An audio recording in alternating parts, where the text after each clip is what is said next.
Hey, what's going on, guys? It's Joey from the So Wizard Podcast, proud members of the Pulse Podcast Networks. Tix Blitz is the official ticket provider of the Pulse Podcast Network. Check it out. Have you been searching for the best ticket deals around? Well, look no further. With TixFlix, the price you see is the price you pay. And TixFlix just happens to have over $6 billion in ticket inventory just waiting for you. They absolutely mean it when they say every ticket, every venue, everywhere. And you can save even more with promo code PULSE in all caps to save you 5% off your total purchase. Just go to TixFlix.com and click the search bar. Search events based on your geographic location. Pick the show you want, and bam, it's showtime. Sporting events, Broadway shows, concerts, and more with TixFlix.com.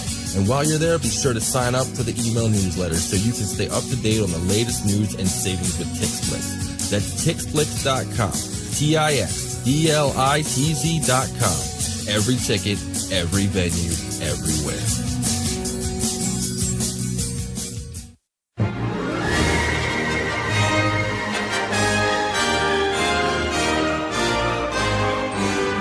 This is So Wizard, Annie. Hey, this is Brad from the podcast The Cinema Guys. You are listening to So Wizard Podcast, the only podcast that could pose the question, Are you an angel? and truly mean it. Broadcasting very fast and very dangerous from the planet Malastare. You are listening to So Wizard, You're thinking people gonna die?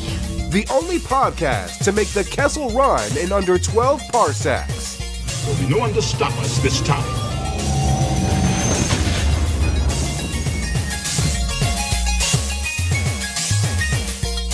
What's going on, everybody? It is time for episode number 237 of the So Wizard Podcast. I'm your host, Joey DiCarlo. My co-host is the expert, Mr. Marquis Marcellus Reagans. Oh, yeah. What is going on, everybody? The queen of all nerds, Aubrey Litchfield, is away on assignment, so you're stuck with the pure testosterone fury of me and Marcellus this week on So Wizard Podcast. Two friends discuss the world of nerd podcasting weekly on the Pulse Podcast Network. This week, we're going to talk some news, and then we've got a review of Alita Battle Angel, James Cameron's dream project that's been in development for what, like I want to say years? probably like 15 or so years. Right. So open your eyes real wide. Get ready to rock and roll. But before we get into that, Marcellus, we're all dying to know, how was the K-pop concert this past weekend? You had your special glow stick and you went off to New Jersey to see Red Velvet. Tell us all about it. Yeah, my throat is killing me right now because I was screaming at the top of my lungs during the show. It was so much fun. Like a little schoolgirl? No, like a masculine schoolgirl. Okay. That's a thing these days, so don't worry about it. But yeah, it was great. It was great. I realized like this is the only time that a group that I actually really like is going to be on tour and I actually get the full concert experience. So yeah, I was there with my glow stick, my light up glow stick. We had a banner that everyone in the crowd got before the concert that we put up during the encore of the show, so the girls could see, how much we loved them and we appreciated them coming to America and putting on a show for us. And it was fun. It was a lot of fun. Like I will probably not go to any other K-pop concerts at all. Cause this is the epitome. This is like the highlight. My seats that I got were really fucking high, like super nosebleed seats. Like I turned my little official fan light on and I can see the reflection on the ceiling. That's how high I was. But I had some binoculars, so I was able to look down on the stage and get a good look at the girls, and it was cool. It was a lot of fun. I had a lot of fun at that show. Awesome. It is always very important to go see bands that you like when you have the opportunity, especially something like that where who the hell knows if they're ever going to come back to North America. Yeah, exactly. They were here for KCON last year. They did a couple of songs, and then they were here like 2 years ago. They went to Chicago and did like a fan event Is that one of those creepy fan events where you like buy a CD so you can shake their hand? Well, no. Well, yes. Mark's like, it's not creepy, all right? No, yes, it was that type of event. No, they did not do like where you spend like $300 and you can high five them as you walk by them at the table, it's pretty funny. No. It was just like they just threw like a party for their American fans, but it was only one stop and it was in Chicago. And I'm like, I really want to fly to Chicago to go see this half concert. So the chance to see them a little bit closer to home and have it be like a real concert, like their set, them not sharing a stage with like 8 other K-pop groups, just like all of them doing not all of their hit songs, but a decent amount of their hit songs, putting on a show, talking in English to the audience. It was fun. It was perfect. Unless Girls' Generation for some reason gets back together with like all 9 members, including Jessica, and they come to New York, I'm probably not going to go to any other K-pop concerts. Like, this is it right here. That's this the epitome of it. Excellent. Yeah, I mean, I always try to go to see bands that I love in concert, no matter what. Because when I was very young, I was probably 13, Nirvana played the Springfield Civic Center in Springfield, Massachusetts. And I wanted to go, and all my friends were going, and my mom said, "You're really young to go to a big concert like that by yourself. You can go next time they come around." Oh. There never was a next time. So from that day forth, I swore vengeance upon the earth. No, I made sure I always went to see anything I wanted to see. Nice. That makes me feel good. I don't feel so bad about the amount of money that I spent to go see Red Velvet in concert. Well, I mean, you can still feel bad about it when you look at your bank account, but hey, man, this could be my Nirvana, man. This could be it. I don't even really like Nirvana at all anymore, to be quite honest with you. That was a phase. That was like a couple year phase. It passed quickly. But yeah, I got to spend a little time in Newark, New Jersey. Oh, no left turns. Yeah. The armpit of America. Did you go to Wawa at all while you were there? No. Is that a burger place? It's like a sandwich shop that's like attached to a convenience store and gas station. Oh, no, I wasn't aware of it. I think I might have seen one. Perfection. Oh, now you tell me. Now that I'm back. I didn't know you were going to New Jersey. Yeah, I didn't. The place that I stayed at, there wasn't really a lot of eating options. A lot of shopping options. I almost bought Battle Angel Alita on DVD. That's interesting. Very strange that would be available already. Yeah, I was like, wow, did I jump into the future? How did this happen? But yeah, there wasn't a lot of eating options, so I wound up eating at this place. I got a burger and fries at the most disgusting, like I don't even know. It looked like a regular old school like Italian pizza shop, that we have here like all over the place here in Massachusetts. And I'm like, oh, that looks familiar. It looks like home. And I go in there and it doesn't look like it's been cleaned in like a couple of days. There's crumbs all over the tables. But I had walked like 30 minutes to find something to eat, and that was it. And I'm like, all right, I'm gonna take my chances and eat here.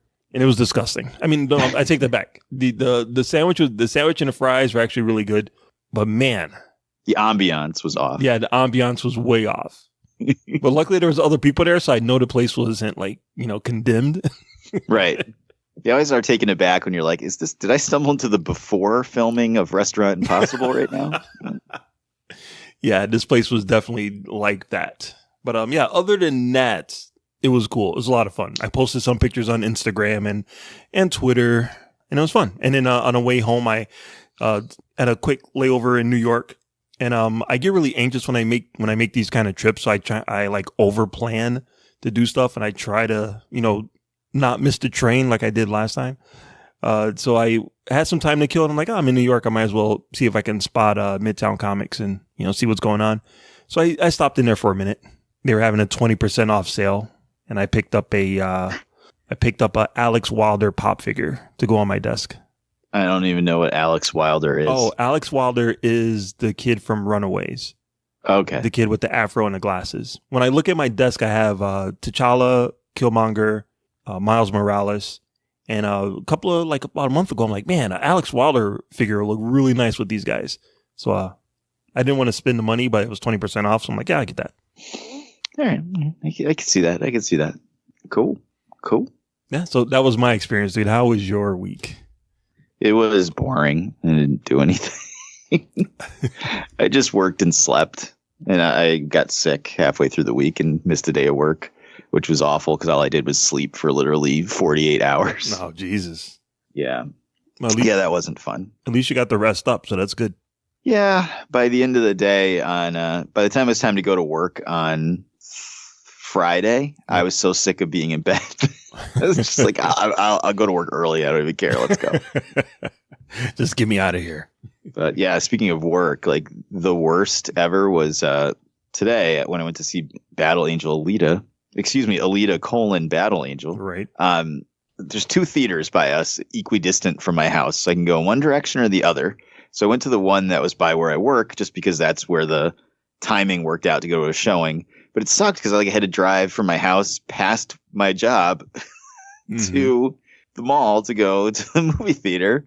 And then drive home to come home and record and take a nap and turn around and drive immediately back where he just was to go to work for 8 hours. So that was frustrating. But other than that, I got nothing going on. So let's get at it. Marcellus, why don't you tell the listeners where they can find more So Wizard podcasts?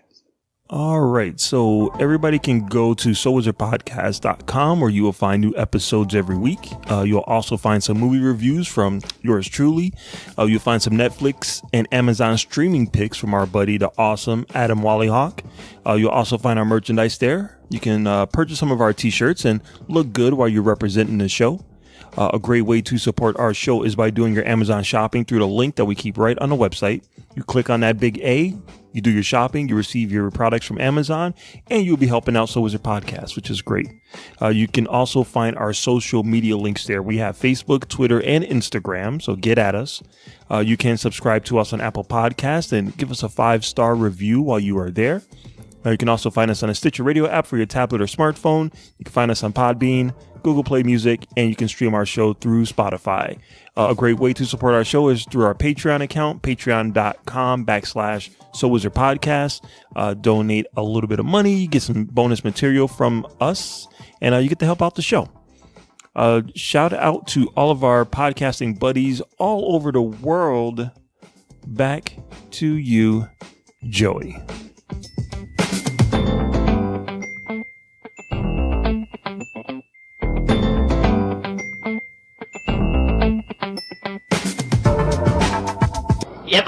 If I see a dick, I just look away. Excellent. And as always, like we mentioned last week on the podcast, we're now members of the Pulse Podcast Network, and you can check out our show as well as all the other shows on the network. Everything from sports and pro wrestling to Dungeons and Dragons playthroughs on pulsepodcastnetwork.com. Now, Marcellus, it is time to discuss the news. Yo, pump it up. It's time for the news. Yo, we getting ready to bring you the news, boy. All right. So this week in nerdy news, a lot of film director news happened this week, which makes me very excited. All right. So let's start with one of our favorite directors here, Bryan Singer. Hey. You and Aubrey both love his last movie. So let's keep that in mind. Red Sonja is being put on hold until further notice. Bryan Singer is still officially attached to the project, but it's looking like he might not get a chance to direct it. As it stands right now, they are kind of pumping the brakes, seeing how things go. So Red Sonja is right now in limbo. Now, I don't know who the fuck asked for a Red Sonja movie, and I really don't know who asked for one directed by Bryan Singer, but I am not disappointed by this news at all. In fact, I really think Robert Rodriguez should just take the reins back and do it over again. Joey, how do you feel about Bryan Singer not doing the Red Sonja movie? Well, is he still unofficially attached to underage men?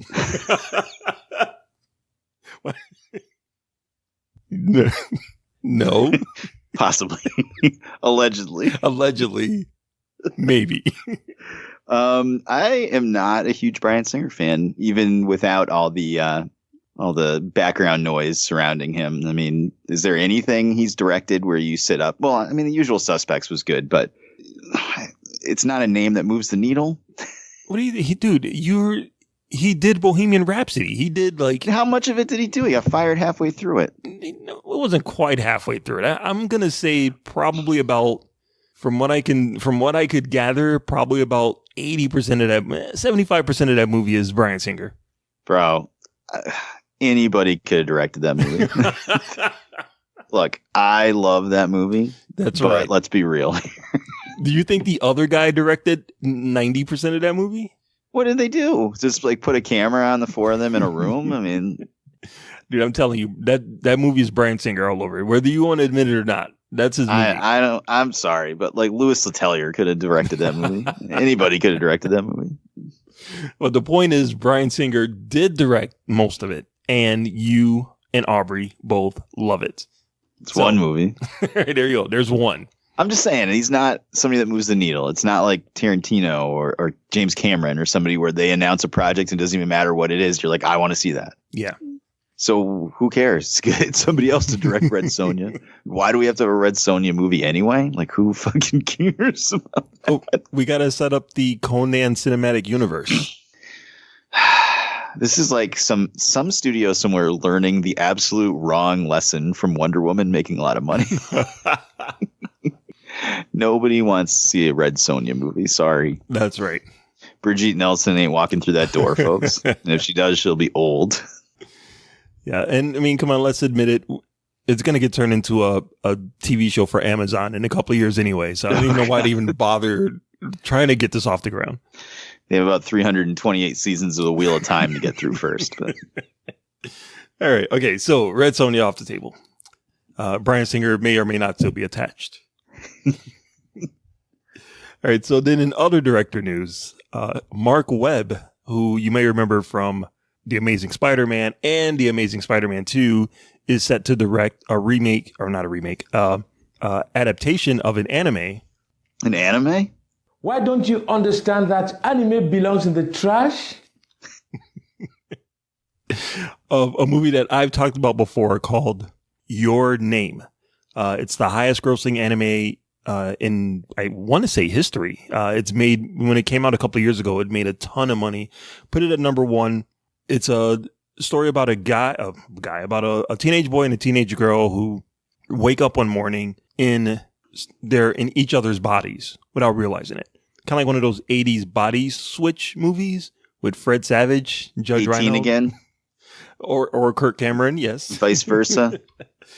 Freaky Friday. It's one of those movies, except for that's not the hook. The hook of them switching bodies isn't really the hook. It's just like a gimmick. There's a lot more to the story. And the movie itself is really good. I actually did see it in the theaters. I really, really liked it. I have it on DVD. It's a movie that I love. I don't know how they're going to be able to make that into a live action movie, but J.J. Abrams is producing it. It's going to be written by the guy who wrote Arrival, which is really good. And Mark Webb is going to be directing it. Scarlett Johansson will be starring in it. No way. No. Actually, I was going to say she's not going to star in it because the main female character is going to be Native American. But that doesn't necessarily take Scarlett Johansson off the table. I thought you were going to say she was Korean, and then I was thinking Emma Stone would be in it. Yeah, Scarlett Johansson still might have a chance. She might have a chance for that. But yeah, Amazing Spider-Man and Amazing Spider-Man 2 are good tries, but they don't work. And I feel bad. I feel bad for Mark Webb for not pulling it off. But he did do 500 Days of Summer, which I completely forgot about. A really good movie that has to do with a love story told at different sections in time. So when I compare it to 500 Days of Summer, he's actually a really good choice for this movie. Now, Joey, I know you haven't seen Your Name and you probably have only heard of it when I brought it up, but does this interest you at all? No. Sounds boring and Mark Webb sucks. Am I going to make you see it for the podcast? No. Yes. Well, I'm afraid I've got some bad news. Oh, no. Oh, this is happening. This is happening. Oh, man. This isn't even like a I hate you now watch. You're just like going to make me see this. Yes. Yeah. Well, okay. Well, let me put it this way. You can watch this or we can watch the anime. Oh, I'll watch the movie. There you go. There we go. At least there might be some hot chicks on there. So Mark Webb, his name being attached. Now I'm excited for it. Right over Arrival, J.J. Abrams. Amazing story. Sign me up. I'm ready. All right. So then next, we got some sad news. News that isn't really shocking to anyone that's been paying attention, but it happened nonetheless. Netflix looked at Punisher, looked at Jessica Jones, and they said,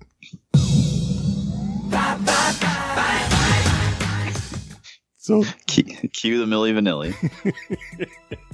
So those shows are both gone. It's official. Netflix and Marvel, they're wiping their hands off each other. That's it. They're done.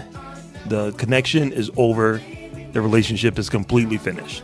Now, this shouldn't surprise anyone, like I said, that's been paying attention, but it does kind of solidify that there is hope for the future. Now, Joy, I know we talked about this ad nauseum about every time a show gets canceled.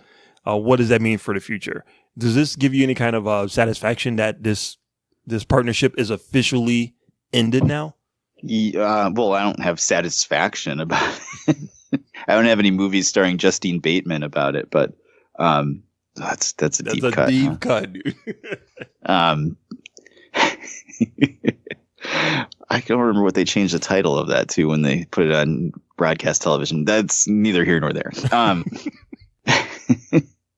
I think they're getting rid of Marvel Television. You know, they have that separate division that made the Netflix shows, Inhumans and Agents of S.H.I.E.L.D. Yep.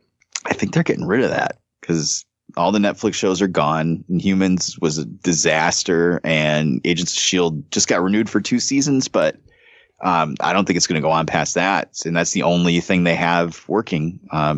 New Warriors was filmed and never aired.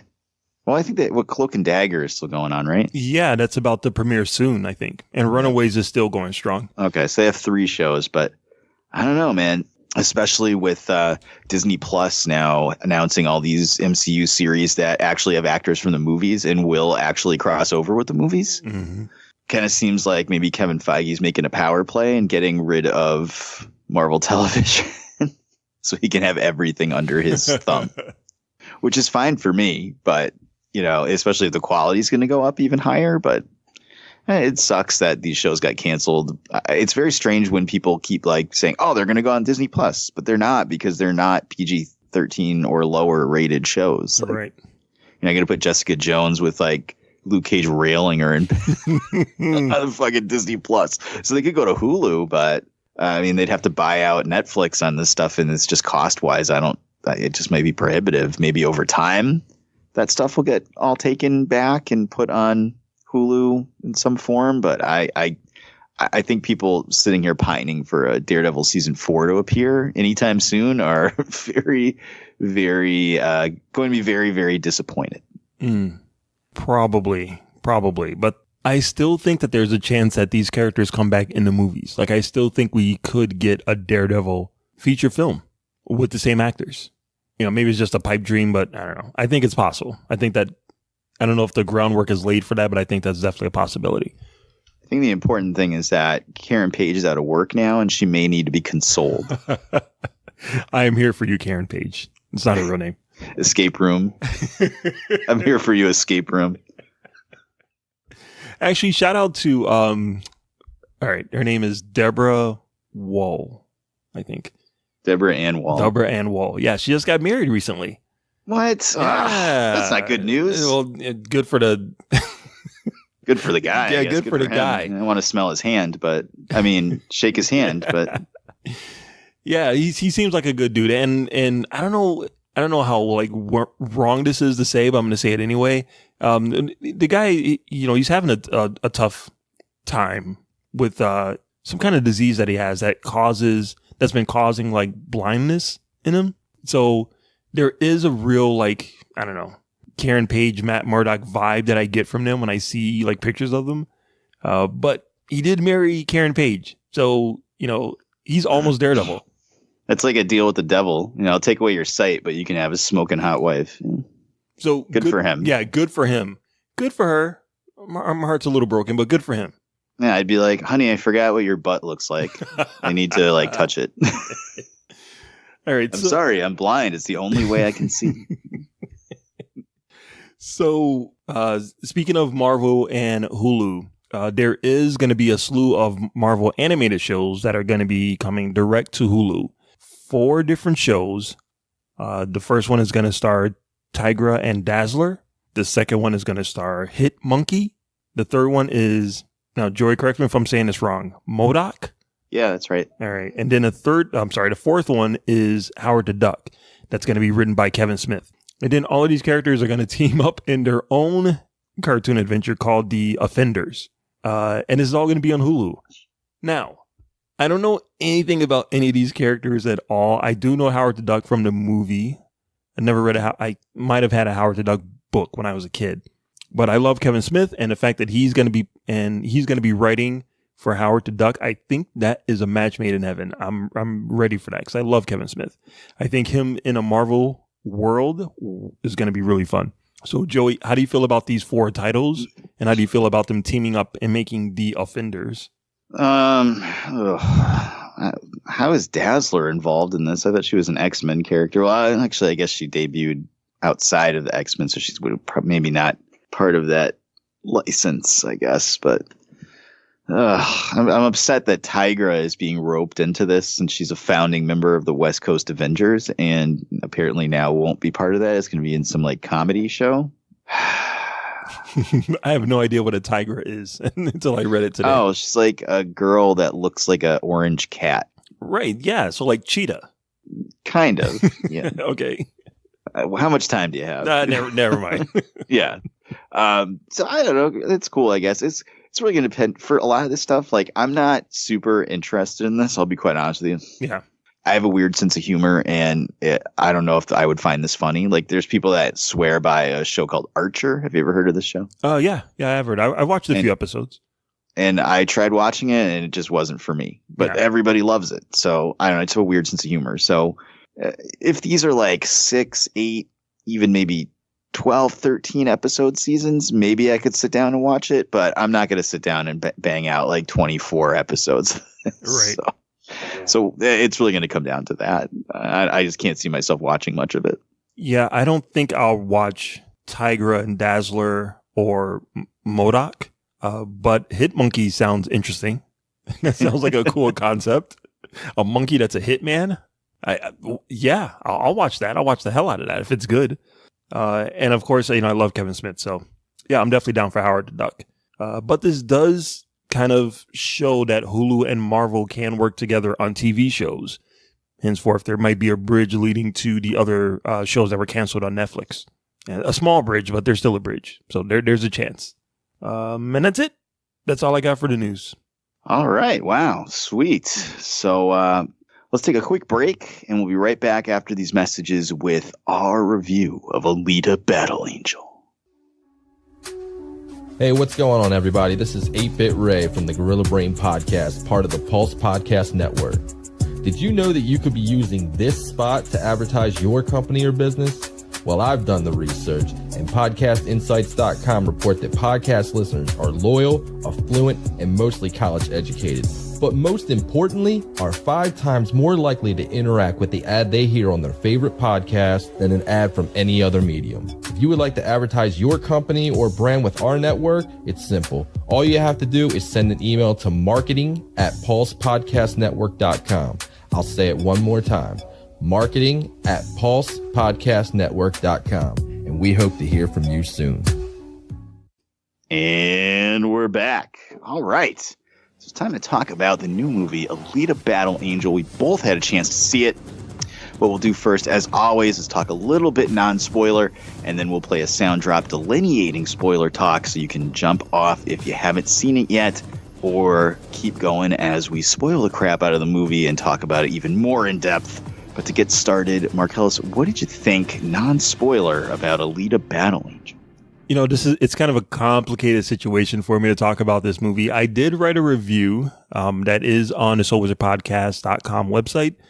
Yes, people were very excited about your early and spoiler-free review of Alita Battle Angel on soulwizardpodcast.com.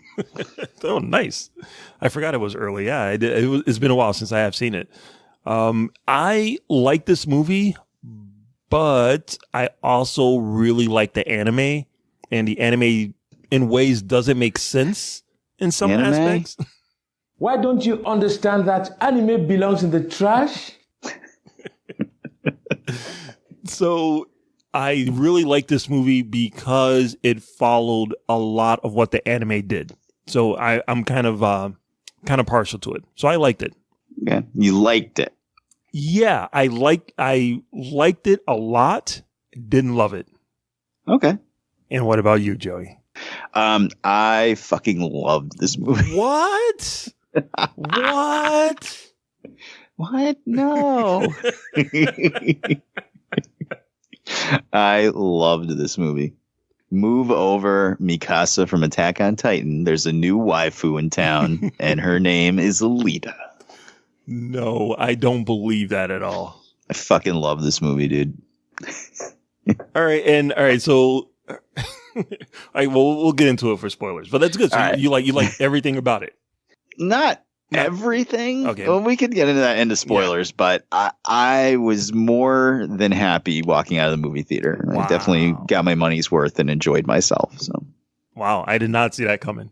All right. We'll play the spoiler sound drop and we're going to get into it. Spoiler alert! I had seen the future and I had to prevent it. All right. Spoilers ahoy for Alita: Battle Angel. So why are you upset that I loved it? No, I'm not upset. I'm just surprised the amount of guff that we gave that trailer with her huge eyes. Honestly, dude, at the very first scene where she wakes up in bed, it was like, oh no. Like, I don't know why, but just that very, very first scene when it's like focused on her face and it was like really taking it back. But then it just like clicks in and you just accept it and you're like, okay, yeah, this is fine. Okay, good. Yeah. Let's be real here. Just to get this out of the way. The movie's a fucking mess. Okay. It's a goddamn mess. There's so much going on and so much exposition and so much backstory. Oh God, yeah. It's like it feels like 5 different movies cobbled together into one. Mm-hmm. And it is, in a way, it is a lot of stories cobbled into one. And there is a lot of, whenever a character starts talking, it's all exposition. They just pours out of them. And I'll be real honest with you. The saddest thing to me is that if this movie was maybe a half an hour longer and directed by James Cameron, it would be a fucking masterpiece. Yeah, I could see that. Because it looks fucking phenomenal. Now, you didn't see it in 3D, right? No, I was going to, but then it's a long, involved story that involves me leaving the house with my glasses on instead of my contacts and having to fit the showing in after I picked up my wife's car from getting the oil changed and before I had to come home and record with enough time to take a nap before I go to work 8 hours lifting boxes on third shift. So I went to a 2D showing. Gotcha. And it wasn't even in the theater where you can pick your seats. So. Oh, really? Yeah. I went to the early screening that I went to it was called the Ultra Bright 3D screening. And this movie looks amazing in 3D. If you're on the fence about going to see it in 3D, I would say definitely, if you have the time and money, definitely go see it in 3D. It looks fucking amazing in it. It's really enveloping, like better than any other 3D movie that I've seen. Maybe even better than Avatar. Maybe. Ooh. I might have to watch it again just to see that. All right, so let's break it down, Joey. What did you absolutely love about it? The story, the characters? I liked the story a little bit. Yeah. It wasn't hard for me to follow because I'm a huge nerd. And I know, all joking aside, I've watched anime, I've watched cyberpunk, I've read cyberpunk books, all that stuff. So following a crazy, weird, convoluted sci-fi story, not a problem. I could see where that would lose like Joe Sixpack, but that wasn't a problem for me. I actually liked the story. I loved Alita herself as a character and everything that she had to do on the screen. I loved the fights. The fights were fucking phenomenal. I even liked the rollerball, like Solar Babies or whatever that was they were playing. So now that's a deep one, huh? Forgot about that one. Yeah, that's a deep cut. I did like the rollerball, everything. I liked a lot of the stuff in the movie. It just, it just feels like a mess when you're watching it. But it was great. The fights were fucking awesome. Oh my God, the fights were good. I really enjoyed it. Like, I followed the story pretty easily. It's not really super convoluted, but it does feel like it does take a lot of twists and turns. And then you don't really get to see the payoff of that direction. It's like, all right, we're this type of story, and now we're going to bank left and be this type of story. And then once you're like, oh, I wonder what's going to happen in quote unquote this type of story, it banks right and moves into something else. But that being said, I actually really like the way that they tried to lay everything out.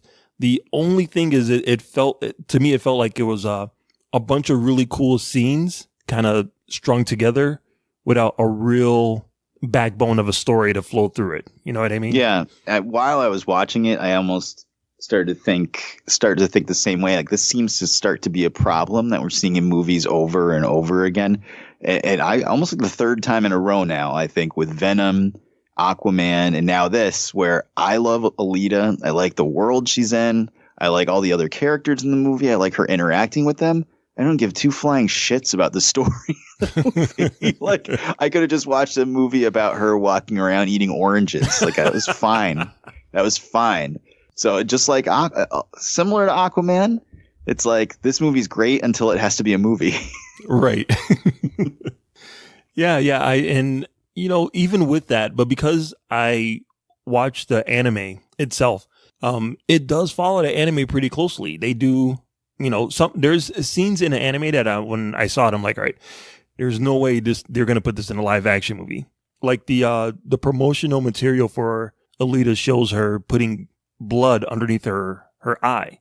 Oh, such a great part of the movie. And, in the cartoon, I know where that blood came from. And I'm like, there's no way they're going to kill a dog in this movie and have her like use the blood of the dog and mark it underneath her eye. Like, they're showing in the marketing material. So then when it happened, I was like, holy shit. Good for you guys.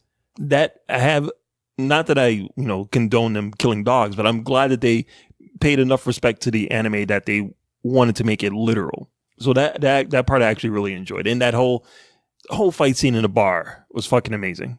It was. Even I was expecting to not like her I guess boyfriend. Yeah. For lack of a better term. I was expecting not to like that part of the movie, but I actually liked that too. I thought that part was well done also. Though I did, have a existential, feeling when I thought I'll never ride a one-wheeled motorcycle with Alita on the back of it through a dirty cyberpunk city. So why even bother going on? So you like that character? Or did you like his storyline? Like his we beat up cyborgs and take their parts storyline? Again, I liked that storyline, but it didn't feel fleshed out enough. Yeah. Like, it seemed like that should have been a much bigger deal and affected their relationship more. Yep. And then it was kind of like cloudy at the end. Like, was he just using her? Was he not just using her? Was he planning on selling her? Was he not planning on selling her? Like that never really got fleshed out. And then he's dead. And then he came back in a shitty body. And then he's dead again. I think they did a good job of selling them caring about each other and her being upset when things happened to him. I think that was done well. It's just, again, it felt like this needed somebody needed to take another pass at the script, and it needed about another 25 minutes. Well, it's funny that Robert Rodriguez cut out like a lot of James Cameron's script. As you can probably imagine, if James Cameron wrote it, he trimmed a lot of that stuff out. So yeah, you're probably right. There's probably a lot more to the story that maybe would have fleshed it out a little bit better. What did you think of? Well, let's go through all the characters. What did you think of the guy that played her dad, Christoph? I thought he did a really good job as her father. I think that whole aspect of it was, especially as a father, like, that stuff's rough. Like, some fucking cyborg killed his daughter. Yeah. And then he, tried to make her into his daughter. So that stuff was, I liked that a lot. It was just so weird when he's leaving the house at night and you're like, oh boy, what's going on? And he's actually a hunter killer. Like, what? How did that happen? And then you're like, okay, well, that's what the movie is going to be about. And then it's not about that. Yeah. You would think that, okay, now they're going to team up and be like father-daughter bounty hunters or something like that. Right. Or it's like, oh, she has a boyfriend and she's a cyborg. How's that going to work? This is what the movie's going to be about. And it's not really about that. Okay. She's playing rollerball. This is what the movie's going to be about. It's not really about that either. All right. Edward Norton is wearing clothes from an Oingo Boingo video. This is what the movie's going to be. He looked like a character in a video game. He looked like the guy in UHF that ran the tech stuff in the studio. Now that's a deep cut for me. So I guess what the movie is really about is this floating city that all of the rich people live on. And Elysium, yes. And at some point, Matt Damon is going to climb up those ropes to get to the city. So yeah, I guess apparently that's what the movie is really about. It's the people below wanting to take down the people in the floating city above, I'm assuming. No, they wanted to go up there and live there, but the end reveal is that no one ever gets to go up there. They just take their body parts and send them up there.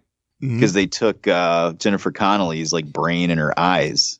Right. So that's why I wanted to ask you, what did you think of Jennifer Connelly's character? I was completely taken aback because I had no idea she was in the movie. Oh, really?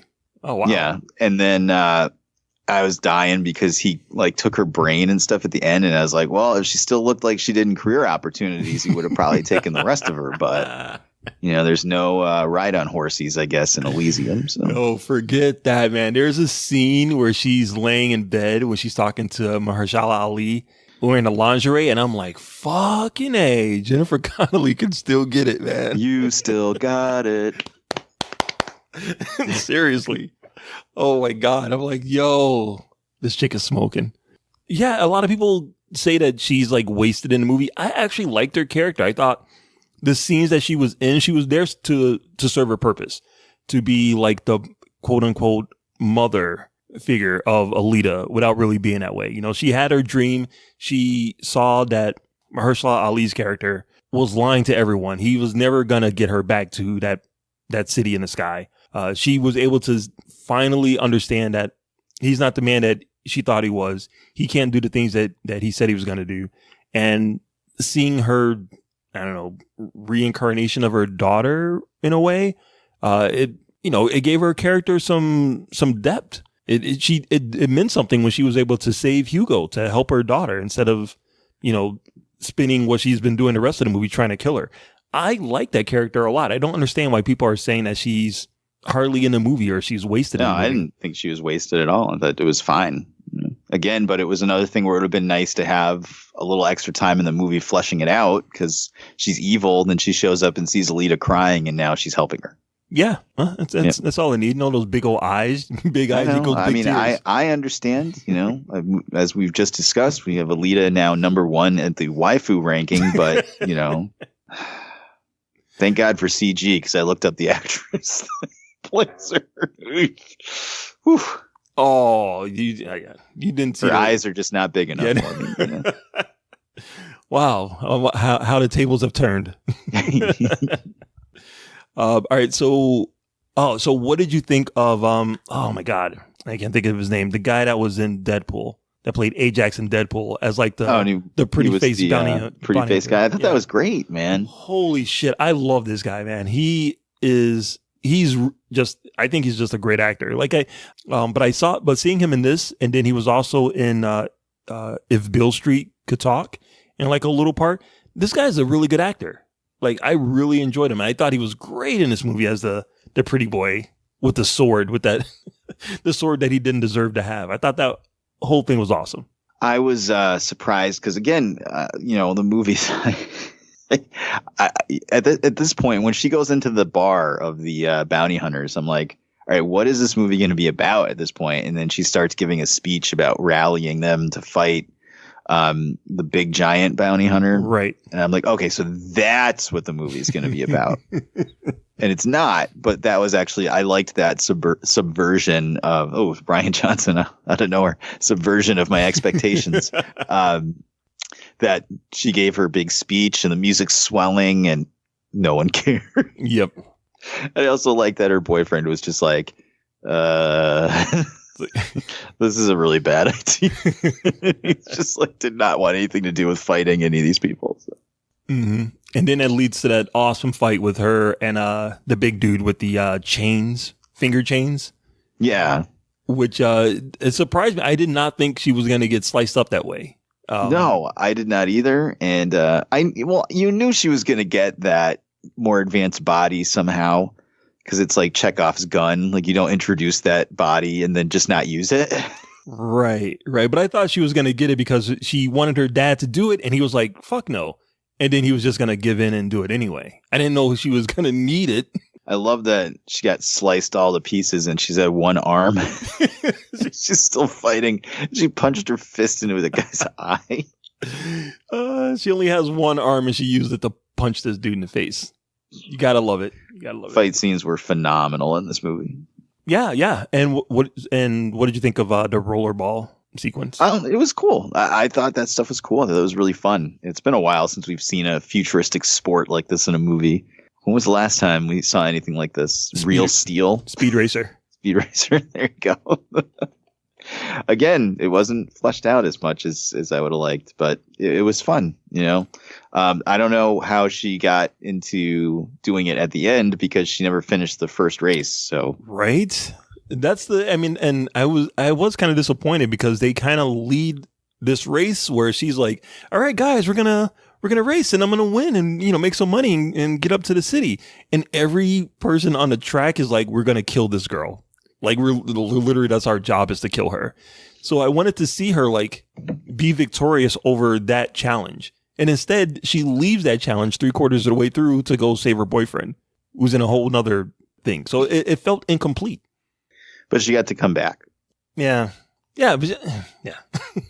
So then the other things I just wanted to say that I really liked, the guy that played Hugo's friend, the one I was like, "Hey man, your girlfriend's crazy." I didn't know he was going to die. That kind of sucked. Right. What I enjoyed about him and their friends was it was when they first appeared, I'm like, oh, great. It's the Burger King Kids Club of Diversity. Yep. Here to hang out with Alita. But then they actually were characters. Like they didn't just have, oh, here's her black friend and he's the greatest person in the world. Like he actually was kind of an asshole. Yeah. And he got killed. Like, that's great. That's actual diversity, what you want. Like he's not just someone's purse puppy and they get to say, oh, we have a black person in the movie. Like he's actual character. Like this is fucking great. So I liked that. I liked that.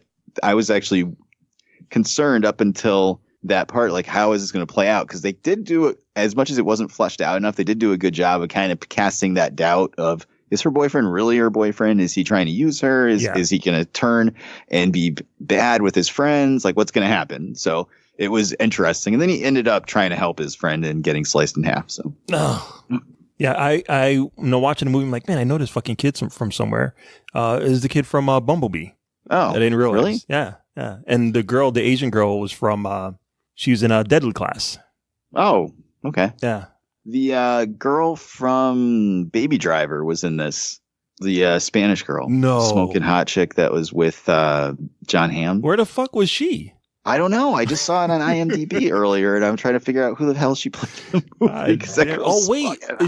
Is she the girl with the that you only see her face? She has like the long razors. Oh, the Spider maybe Woman. She was. Maybe she was. Oh man, I might have to watch that again now. Yeah. But yeah. I was really impressed that they stuck so close to the anime. I love that Kristoff had the axe with the rocket on the back of it. Like I saw that in the cartoon, like that's not going to be in the movie at all. And sure enough, there it was.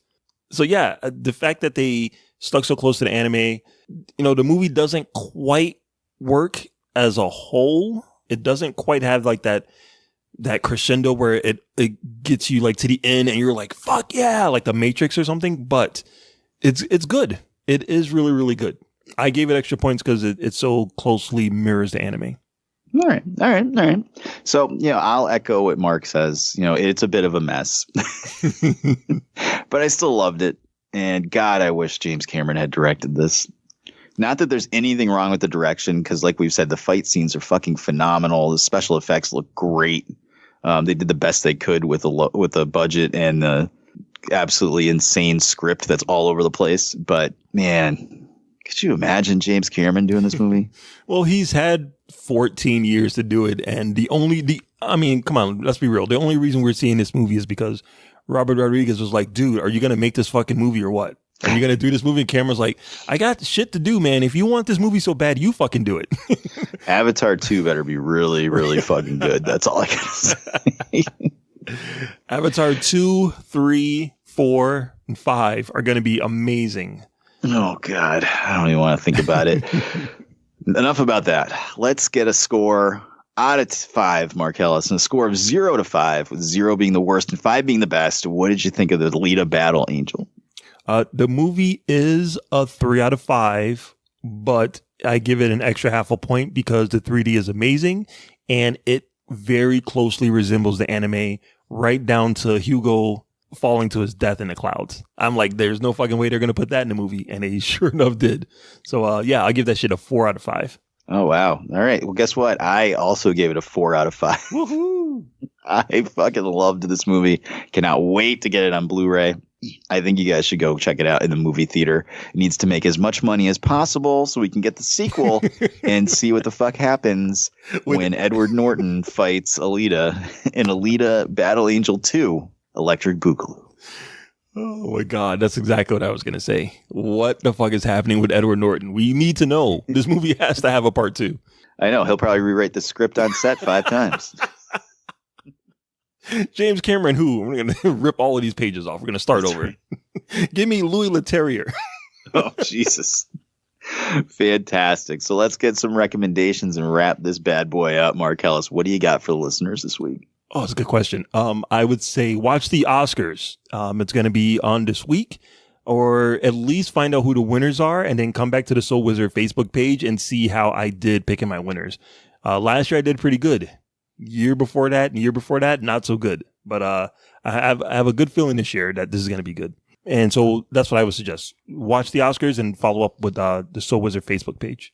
I will say that my pick is either Roma or Cold War, because they both look like the most fucking boring movies on the face of the earth. I will throw out there, I was trying to illegally download Cold War for Mark Ellis to watch, and I could not find one that had English subtitles. But, you know, going back to a million years ago when we were downloading episodes of Smallville. Jesus. On, I don't even know what fucking site it was. But it was the Wild West of torrents at the time. So, like, I remember downloading an episode of Smallville and then it was actually gay porn. Oh, that's. So now whenever I download something, I always skip through the file first to make sure it is what it's supposed to be before I, like, watch it. And just the bits and pieces of Cold War that I saw were so awful and boring that I was just like, I was turning to stone while I was watching it. Yeah. I was going to go see it in the theaters, but the theater was about a half an hour away and we got hit with a snowstorm and there was no way I was going to make it in time. But if you are interested in watching Cold War, a nice, long, black and white foreign film that could win Best Picture of the Year, it will be on Amazon Prime March 22nd. So, mark your calendars. Joey. Yeah, I'll make sure I got something to do that day. Fantastic. Well, I will suggest that you go to SoulWizardPodcast.com, where you can find the podcast every week, links to all our social media accounts on the right-hand side of the page, movie reviews, streaming picks, and so much more. SoulWizardPodcast.com. Don't forget to subscribe to us on iTunes, Spotify, just about anywhere under the sun that you can find podcasts. As always, we're on the Pulse Podcast Network, PulsePodcastNetwork.com, where you can find us and all the other shows in the Pulse Podcast Network. So check that out. Don't forget to subscribe to our YouTube channel. Adam Wallyhawk's got weekly new videos with content on there, including action movie breakdowns with him and his wife, as well as Direct Focus, where he takes on different directors' films. He's working through Steven Spielberg's back catalog right now.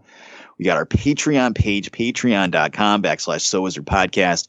Pledge money to support the show each month and get exclusive episodes that no one else gets access to. This month is a double rewards month. You already got one episode of Mark Ellis, Adam, and Amanda talking all about the Oscars and their picks. Coming up this weekend will be our Love Advice episode for Valentine's Day, which already went by, but you know what we mean. And I think that's everything I needed to get out there and plug. But I think that you should do what I'm doing. I am right now binge watching Agents of S.H.I.E.L.D. season 5 on Netflix. And I gotta tell you, Mark, it's fucking phenomenal. Really? Is this the one where they're in space? Yeah, the first half of the season they're in space. Okay. I think I in did, the future. Yeah, I did watch some of that, and I watched some of the later episodes, so I know some of the characters' motivations, I guess you can say. Yeah, I just got through episode 13 in a couple days. So, yeah, it's good. I mean, I love that show. I can understand why some people don't like it. Obviously, if you're looking for Iron Man and Thor to show up every week, you are watching the wrong show.